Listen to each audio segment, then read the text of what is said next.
Hi hello friends, ಎಲ್ಲರಿಗೂ ನಮಸ್ಕಾರ. ನಾನು ಸೀತಾ. ನಮ್ಮ ಅಮ್ಮನ ಅಡುಗೆಗೆ ಸ್ವಾಗತ.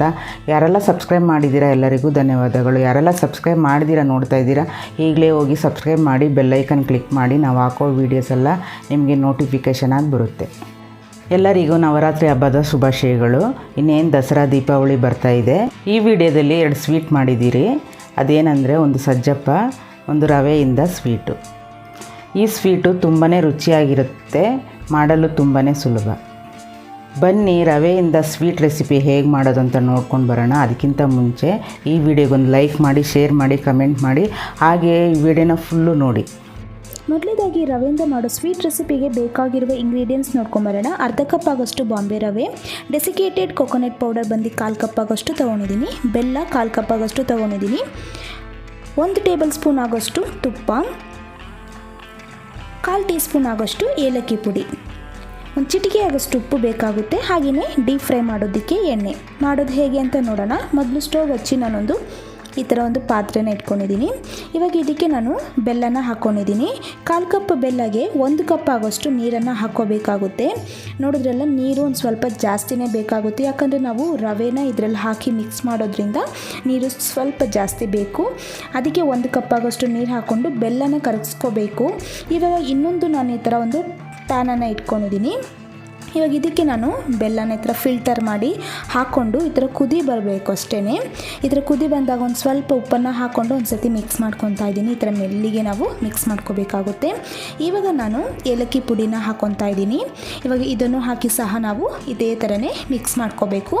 ಇದು ಬೆಲ್ಲ ಈ ಥರ ಒಂದು ಕುದಿ ಬಂದ್ರೇ ಸಾಕಾಗುತ್ತೆ. ಇವಾಗ ನೋಡಿ ಸ್ವಲ್ಪ ರವೆನ ಹಾಕ್ಕೊಂಡು ನಾವು ಈ ಥರ ಮಿಕ್ಸ್ ಮಾಡ್ಕೋಬೇಕಾಗುತ್ತೆ. ನಾವು ಉಪ್ಪಿಟ್ಟು ನಾವು ಯಾವ ರೀತಿ ರವೆ ಹಾಕಿ ನೀರಲ್ಲಿ ಮಿಕ್ಸ್ ಮಾಡ್ತೀರಾ ಅದೇ ಥರನೇ ಸ್ವಲ್ಪ ಹಾಕ್ಕೊಂಡು ಚೆನ್ನಾಗಿ ನಾವು ಗಂಟು ಇಲ್ಲದೆ ಇದ್ದಂಗೆ ಇದನ್ನು ಚೆನ್ನಾಗಿ ಮಿಕ್ಸ್ ಮಾಡ್ಕೋಬೇಕು.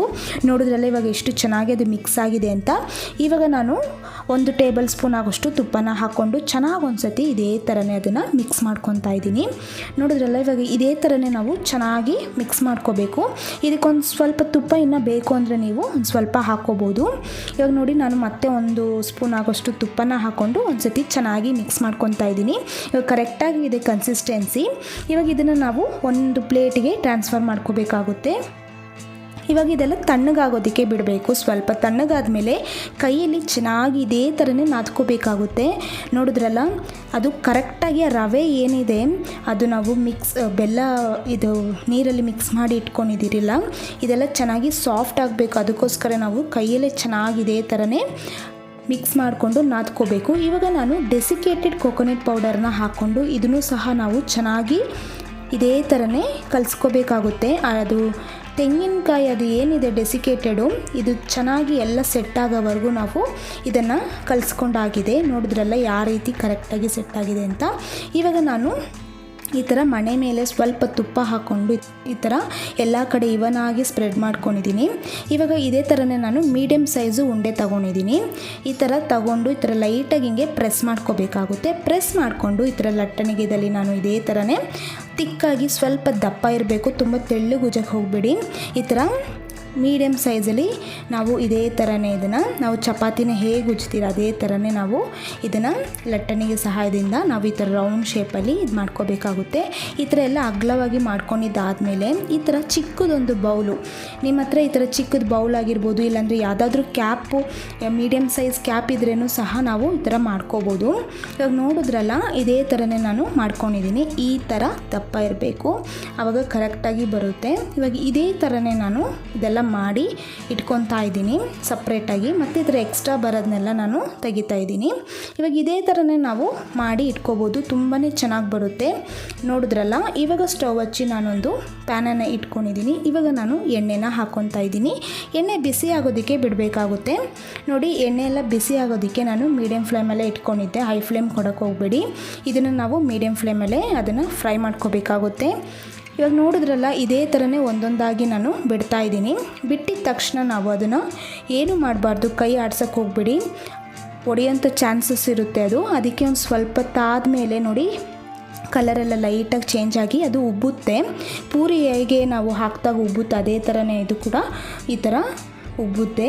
ಇವಾಗ ನಾನು ಲೈಟಾಗಿ ನೋಡಿ ಇದೇ ಥರನೇ ಕಲರ್ ಚೇಂಜ್ ಆದಮೇಲೆ ಈ ಥರ ತಿರ್ಸಿ ಹಾಕ್ಕೊತಾ ಇದ್ದೀನಿ. ಇದೇ ರೀತಿ ನಾವು 2 ಸೈಡು ಸಹ ಕಲರ್ ಚೇಂಜ್ ಆಗೋವರೆಗೂ ನಾವು ತಿರ್ಸಿ ಹಾಕ್ಕೊಂಡು ಅದನ್ನು ಬೇಯಿಸ್ಕೋಬೇಕಾಗುತ್ತೆ. ನೋಡಿದ್ರಲ್ಲ ಯಾವ ರೀತಿ ಕಲರ್ ಚೇಂಜ್ ಆಗಿದೆ ಅಂತ.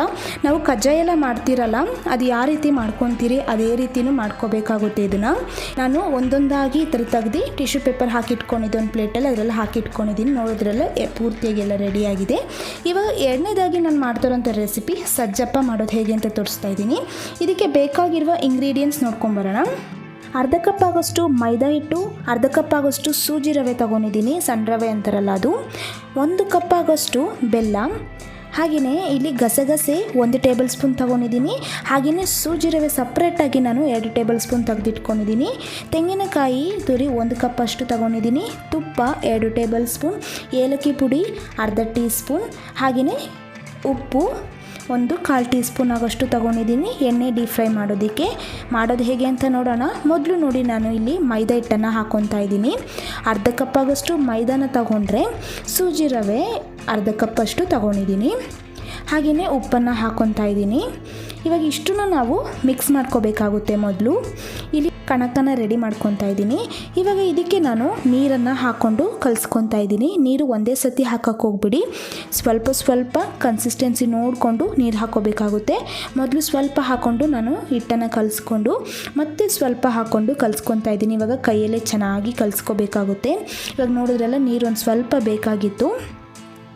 ನೀರನ್ನು ಹಾಕ್ಕೊಂಡು ನೋಡಿ ಇದೇ ರೀತಿ ನಾನು ಹಿಟ್ಟನ್ನು ಕಲಿಸ್ಕೊತಾ ಇದ್ದೀನಿ. ಯಾಕಂದರೆ ರವೆ ಹಾಕಿರೋದ್ರಿಂದ ಅದು ನೀರು ಚೆನ್ನಾಗಿ ಹೀರ್ಕೊಳುತ್ತೆ, ಅದಕ್ಕೆ ನೀರನ್ನು ನೋಡಿ ಹಾಕ್ಕೋಬೇಕು. ನೋಡೋದ್ರಲ್ಲ ಇವಾಗ ಪೂರ್ತಿಯಾಗಿ ನಾನು ಕಲಿಸ್ಕೊಂಡಾಗಿದೆ ಹಿಟ್ಟನ್ನು. ಇವಾಗ ಇದಕ್ಕೆ ನಾನು 1-2 ಟೇಬಲ್ ಸ್ಪೂನ್ ಆಗೋಷ್ಟು ಎಣ್ಣೆನ ಹಾಕ್ಕೊಂಡಿದ್ದೀನಿ. ಎಣ್ಣೆ ಹಾಕ್ಕೊಂಡು ಚೆನ್ನಾಗಿ ಒಂದು ಸತಿ ಮಿಕ್ಸ್ ಮಾಡ್ಕೋಬೇಕು.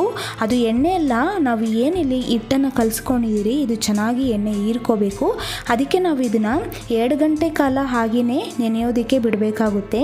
ಇವಾಗ ನೋಡಿ ನಾನು 2 ಗಂಟೆ ಕಾಲ ಹೀಗೇ ಇದನ್ನು ಬಿಡ್ತಾಯಿದ್ದೀನಿ. ಇವಾಗ ನಾನು ಊರನ್ನ ರೆಡಿ ಮಾಡ್ಕೊಳೋದಕ್ಕೆ ನಾವು ಏನಿಲ್ಲಿ ಸ್ಟಫಿಂಗ್ ಹಾಕ್ತಿರಲ್ಲ ಅದನ್ನ ರೆಡಿ ಮಾಡ್ಕೊಳೋದಕ್ಕೆ ಒಂದು ಮಿಕ್ಸಿ ಜಾರನ್ನು ತೊಗೊಂಡಿದ್ದೀನಿ. ಇದಕ್ಕೆ ನಾನು 1 ಕಪ್ ಆಗೋಷ್ಟು ತೆಂಗಿನಕಾಯಿ ತುರಿಯನ್ನು ಹಾಕ್ಕೊಂಡು ಇದನ್ನು ನೋಡಿ ಇದೇ ಥರನೇ ತರಿಯಾಗಿ ನಾನು ರುಬ್ಕೊಂಡ್ಬರ್ತೀನಿ. ಈ ಥರ ನಾವು ಮಾಡ್ಕೊಳೋದ್ರಿಂದ ಅದು ಚೆನ್ನಾಗಿ ಸ್ಟಫಿಂಗ್ ನಾವು ಒಳಗಡೆ ಹಾಕಿ ನಾವು ಅದನ್ನು ತಟ್ಕೋಬೋದು. ಇವಾಗ ಸ್ಟವ್ ಹಚ್ಚಿ ನಾನು ಒಂದು ಪಾತ್ರೆನ ಇಟ್ಕೊಂಡಿದ್ದೀನಿ. ಇವಾಗ ಬೆಲ್ಲನ ಹಾಕ್ಕೊಂಡಿದ್ದೀನಿ. 1 ಕಪ್ ಆಗೋಷ್ಟು ನಾನು ಬೆಲ್ಲನ ಹಾಕ್ಕೊಂಡಿದ್ದೀನಿ. 1 ಕಪ್ ಬೆಲ್ಲಗೆ 1/4 ಕಪ್ ಆಗೋಷ್ಟು ನೀರನ್ನು ಹಾಕ್ಕೊಂಡು ಕಲಿಸ್ಕೊತಾ ಇದ್ದೀನಿ. ನೀರು ಜಾಸ್ತಿ ಹಾಕಕ್ಕೆ ಹೋಗ್ಬಿಡಿ. 1 ಕಪ್ ಬೆಲ್ಲಗೆ 1/4 ಕಪ್ ಅಷ್ಟು ನೀರು ಹಾಕ್ಕೊಂಡು ಚೆನ್ನಾಗಿ ಒಂದು ಸತಿ ಕಲಿಸ್ಕೊಂಡು ಕರಗಬೇಕು. ಬೆಲ್ಲ ಕರಗೋ ರೀತಿ ಆದ್ರೆ ಸಾಕಾಗುತ್ತೆ. ಇವಾಗ ಇದನ್ನು ನಾನು ಫಿಲ್ಟರ್ ಮಾಡಿ ಇದೇ ಥರ ಒಂದು ಬೌಲಲ್ಲಿ ಹಾಕಿಟ್ಕೊಂಡಿದ್ದೀನಿ. ಇವಾಗ ಒಂದು ಪ್ಯಾನ್ ಇಟ್ಕೊಂಡು ಇವಾಗ ಇದಕ್ಕೆ ನಾನು ರವೆ ಹಾಗೆಯೇ ಗಸಗಸೆ ಹಾಕ್ಕೊಂಡು ಫ್ರೈ ಮಾಡ್ಕೊತಾ ಇದ್ದೀನಿ. ಇಲ್ಲಿ ನಾನು ಇದಕ್ಕೂ ಸಹ ಸೂಜಿ ರವೆನೇ ತೊಗೊಂಡಿದ್ದೀನಿ, ಸಣ್ಣ ರವೆ, ಹಾಗೆಯೇ ಗಸಗಸೆ 1 ಟೇಬಲ್ ಸ್ಪೂನ್, ಸೂಜಿ ರವೆ 2 ಟೇಬಲ್ ಸ್ಪೂನ್. ಇದನ್ನು ಹಾಕ್ಕೊಂಡು ಚೆನ್ನಾಗಿ ನಾವು ಫ್ರೈ ಮಾಡ್ಕೋಬೇಕು. ಇದನ್ನು ಲೈಟ್ ಕಲರ್ ಚೇಂಜ್ ಆಗೋವರೆಗೂ ಫ್ರೈ ಮಾಡಿಕೊಂಡು ಸಪ್ರೇಟಾಗಿ ಎತ್ತಿಟ್ಕೊಂಡಿದ್ದೀನಿ. ಇವಾಗ ನಾನು ಅದೇ ಪ್ಯಾನ್ಗೆ ಬೆಲ್ಲದ ನೀರನ್ನು ಹಾಕ್ಕೊಂಡಿದ್ದೀನಿ. ನಾನು ಬೆಲ್ಲ ಕರಗಿಸಿ ಇಟ್ಕೊಂಡಿದ್ರಲ್ಲ ಅದನ್ನು ಹಾಕ್ಕೊಂಡು ಹಾಗೆಯೇ ತೆಂಗಿನಕಾಯಿ ತುರಿ ಹಾಗೆಯೇ ನಾನು ರವೆ ಮತ್ತು ಗಸಗಸೆ ಫ್ರೈ ಮಾಡಿ ಇಟ್ಕೊಂಡಿದ್ನಲ್ಲ ಅದನ್ನು ಹಾಕ್ಕೊಂಡು ಎಲ್ಲ ಒಂದೇ ಸತಿ ಹಾಕ್ಕೊಂಡು ಚೆನ್ನಾಗಿ ಇದೇ ಥರನೇ ಕಲಿಸ್ಕೋಬೇಕಾಗುತ್ತೆ. ನೋಡಿದ್ರಲ್ಲ ಯಾವ ಥರ ಕನ್ಸಿಸ್ಟೆನ್ಸಿ ಆಗಿದೆ ಅಂತ. ಈ ಥರ ಒಂದು ಸ್ವಲ್ಪ ನೀರಿನ ಅಂಶ ಎಲ್ಲ ಕಡಿಮೆ ಆದಾಗ ಏಲಕ್ಕಿ ಪುಡಿನ ಹಾಕ್ಕೊಂಡು ಇದನ್ನು ಚೆನ್ನಾಗಿ ಕಲಿಸ್ಕೋಬೇಕು. ಇವಾಗ ಪೂರ್ತಿಯಾಗಿ ನೀರಿನ ಅಂಶ ಕಡಿಮೆ ಆಗಿದೆ. ಇವಾಗ ಇದು ನಾವು ಉಂಡೆ ಕಟ್ಟೋ ಆಗಬೇಕು, ಅಲ್ಲಿವರೆಗೂ ನಾವು ಇದೇ ಥರನೇ ಫ್ರೈ ಮಾಡಿಕೊಂಡ್ರೆ ಸಾಕಾಗುತ್ತೆ. ಇವಾಗ ನೋಡಿದ್ರಲ್ಲ 2 ಗಂಟೆ ಆಗಿದೆ ನೋಡಿ, ಪೂರ್ತಿಯಾಗಿ ಅದು ಎಣ್ಣೆಲ್ಲ ಚೆನ್ನಾಗಿ ಹಿಟ್ಟಿಗೆ ಹೀರ್ಕೊಂಡಿದೆ. ಇವಾಗ ನೋಡಿ ಇದೇ ಥರನೊಂದು ಮೀಡಿಯಮ್ ಸೈಜ್ ನಾನು ಉಂಡೆನ ತಗೊಂಡು ಈ ಥರ ಅಗಲ ಮಾಡ್ಕೊತಾ ಇದ್ದೀನಿ. ಈ ಥರ ಬಟರ್ ಪೇಪರ್ ಮೇಲೇ ನಾನು ಮಾಡ್ಕೊತಾ ಇರೋದು. ಇವಾಗ ನಾವಿಲ್ಲಿ ಏನು ಊರನ್ನ ಉಂಡೆ ನಾವೇನು ತೊಗೊಂಡಿದ್ರಿ ಅದರಲ್ಲಿ 3/4 ಭಾಗಷ್ಟು ನಾವು ಕನಕನ ತೊಗೊಂಡ್ರೆ ಕರೆಕ್ಟಾಗಿರುತ್ತೆ.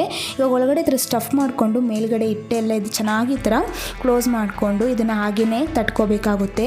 ಇದು ನಾನು ತುಂಬ ತೆಳುವಾಗಿ ತಟ್ಟೋದಿಲ್ಲ, ಮೀಡಿಯಮ್ ಸೈಜಲ್ಲೇ ತಟ್ಕೋಬೇಕು. ತುಂಬ ತೆಳುವಾಗಿ ತಟ್ಟಿದ್ರೆ ಅದು ಹಪ್ಪಳ ರೀತಿ ಆಗಿಬಿಡುತ್ತೆ. ಅದಕ್ಕೆ ಈ ಥರ ಮೀಡಿಯಮ್ ಸೈಜಲ್ಲಿ ನಾನು ತಟ್ಕೊಂಡಿದ್ದೀನಿ. ಇವಾಗ ಸ್ಟವ್ ಹಚ್ಚಿ ಒಂದು ಪ್ಯಾನನ್ನು ಇಟ್ಕೊಂಡು ನಾನು ಎಣ್ಣೆನ ಬಿಸಿ ಆಗೋದಕ್ಕೆ ಬಿಡ್ತಾಯಿದ್ದೀನಿ. ಇವಾಗ ಎಣ್ಣೆಲ್ಲ ಬಿಸಿ ಆದಮೇಲೆ ನೋಡಿದ್ರಲ್ಲ ಇದೇ ರೀತಿ ಎಣ್ಣೆದಲ್ಲೇ ಹಾಕ್ಕೋಬೇಕಾಗುತ್ತೆ. ಇದು ನೋಡಿ ಪೂರಿ ನಾವು ಹೇಗೆ ಫ್ರೈ ಮಾಡ್ಕೊತೀರಿ ಎಣ್ಣೆದಲ್ಲಿ ಹಾಕಿ ಅದೇ ಥರನೇ ನಾವು ಫ್ರೈ ಮಾಡ್ಕೋಬೇಕಾಗುತ್ತೆ. ಇವಾಗ ಇದೆಲ್ಲ ಹಾಕಿದ ತಕ್ಷಣ ತಿರ್ಸೋಕ್ಕೆ ಹೋಗಬೇಡಿ. ಸ್ವಲ್ಪ ಲೈಟ್ ಕಲರ್ ಚೇಂಜ್ ಆದಮೇಲೆ ಇನ್ನೊಂದು ಸೈಡು ತಿರ್ಸಿ ಹಾಕ್ಕೋಬೇಕಾಗುತ್ತೆ. ನೋಡೋದ್ರಲ್ಲಿ ಈ ಥರ ಕಲರ್ ಚೇಂಜ್ ಆದರೆ ಸಾಕಾಗುತ್ತೆ, ಅದು ಚೆನ್ನಾಗಿ ರೆಡಿಯಾಗಿದೆ ಅಂತ ಅರ್ಥ. ಇವಾಗ ಇದನ್ನು ನಾನು ಹಾಗೆಯೇ ಸಪ್ರೇಟಾಗಿ ಎತ್ತಿಟ್ಕೊತಾ ಇದ್ದೀನಿ. ಇವಾಗ ಇದೇ ರೀತಿಯೇ ನಾನು ಎಲ್ಲನೂ ಮಾಡ್ಕೊತಾ ಇದ್ದೀನಿ. ತುಂಬ ರುಚಿಯಾಗಿರುತ್ತೆ ಸಜ್ಜಪ್ಪ. ನೀವು ಒಂದು ಸತಿ ಟ್ರೈ ಮಾಡಿ, ತುಂಬಾ ಇಷ್ಟಪಡ್ತೀರ, ಅಷ್ಟು ಸಖತ್ತಾಗಿರುತ್ತೆ ರೆಸಿಪಿ. ಇದೇ ರೀತಿ ನಾವು ಎಲ್ಲನೂ ಫ್ರೈ ಮಾಡ್ಕೋಬೇಕು. ತುಂಬ ಚೆನ್ನಾಗಿರುವಂಥ ರೆಸಿಪಿ. ಇವಾಗೇನು ದಸರಾ ದೀಪಾವಳಿ ಹಬ್ಬೆಲ್ಲ ಬರ್ತಾ ಇದೆ, ಈ ಥರ ಒಂದು ಸ್ವೀಟ್ ರೆಸಿಪಿ ಮಾಡಿ ತುಂಬಾ ಚೆನ್ನಾಗಿರುತ್ತೆ. ಎಲ್ಲರೂ ಇಷ್ಟಪಟ್ಟು ತಿಂತಾರೆ. ತುಂಬ ಚೆನ್ನಾಗಿರುವಂಥ ರೆಸಿಪಿ. 2 ರೆಸಿಪಿ ತೋರಿಸಿದ್ದೀವಿ ನಾವು. ಒಂದು ಸಜ್ಜಪ್ಪ, ಹಾಗೆಯೇ ಇನ್ನೊಂದು ರವೆಯಿಂದ ಒಂದು ಸ್ವೀಟ್ ರೆಸಿಪಿ. ಎರಡನ್ನೂ ಸಹ ತುಂಬ ಈಸಿಯಾಗಿ ಮಾಡ್ಕೋಬೋದು. ನೋಡೋದ್ರಲ್ಲಿ ಇವಾಗ ಸಜ್ಜಪ್ಪ ಎಲ್ಲ ರೆಡಿಯಾಗಿದೆ. ನಾನು ಸರ್ವಿಂಗ್ ಪ್ಲೇಟಲ್ಲಿ ಹಾಕಿ ಇಟ್ಕೊಂಡಿದ್ದೀನಿ. ಇವಾಗ ನೋಡಿ ಓಪನ್ ಮಾಡಿ ತೋರಿಸ್ತೀನಿ. ಎಷ್ಟು ಸಖತ್ತಾಗಿದೆ ಅಂದರೆ ಮೇಲ್ಗಡೆ ಎಲ್ಲ ಕ್ರಿಸ್ಪಿ, ಒಳಗಡೆ ಜ್ಯೂಸಿಯಾಗಿ ಸಖತ್ತಾಗಿರುವಂತಹ ಸಜ್ಜಪ್ಪ ರೆಸಿಪಿ ರೆಡಿಯಾಗಿದೆ.